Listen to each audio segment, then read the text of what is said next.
স্বাধীন বাংলা ফুটবল টিমের অধিনায়ক জাকারিয়া পিন্টু আর নেই। রাজধানীর একটি হাসপাতালে চিকিৎসাধীন অবস্থায় ইন্তেকাল করেছেন তিনি। ইন্না লিল্লাহি ওয়া ইন্না ইলাইহি রাজিউন। মৃত্যুকালে তার বয়স হয়েছিল ৮১ বছর। তার মৃত্যুতে ক্রীড়াঙ্গনে নেমে এসেছে শোকের ছায়া। আরও জানাচ্ছেন রাফি আমিন। দীর্ঘদিন ধরেই নানা রকম শারীরিক জটিলতায় ভুগছিলেন মুক্তিযোদ্ধা ফুটবলার বাংলাদেশ জাতীয় দলের প্রথম অধিনায়ক জাকারিয়া পিন্টু। রোববার হঠাৎ অসুস্থ হয়ে পড়লে তাকে ধানমন্ডির ইবনে সিনা হাসপাতালে ভর্তি করে পরিবার।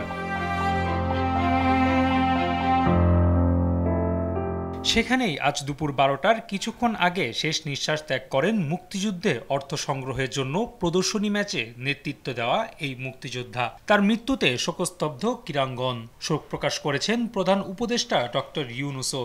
তার মৃত্যুতে বাংলাদেশ হারালো ফুটবল অন্তঃপ্রাণ এক যোদ্ধাকে।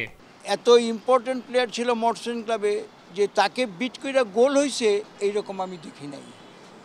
আমার ক্রীড়া জীবনে আমি এটা দেখিনি। ইভেন কি স্বাধীন বাংলা ফুটবল দলের খেলাতেও দেখি নাই যে কেউ তাকে বিট করে গোল দিছে। তার মতো ফুটবলার, তার চেয়ে বড় ফুটবলার আসতে পারে, সব কিছুই হতে পারে, কিন্তু জাকারিয়া পিন্টু বাংলাদেশের ফুটবল জগতে আর আসবে না। জাকারিয়া পিন্টুকে হারিয়ে স্বাভাবিকভাবেই তার পরিবার শোকে কাতর। তবে দেশের জন্য বাবার অবদানে গর্ব ছেলে তানভীরের। বিদেহী আত্মার মাগফিরাত কামনায় দেশবাসীর কাছে দোয়া চান তিনি। যদি আব্বা কোনো ভুল ত্রুটি বা কারোর কাছে কোনো ভুল, সেজন্য সবাই তারা ক্ষমা করে দিন। আমার এখন মনে হচ্ছে আপনারা যতটা ভালোবাসছেন তার, actually is a good man. আমি খুব প্রাউড ফিল করতেছি এখন।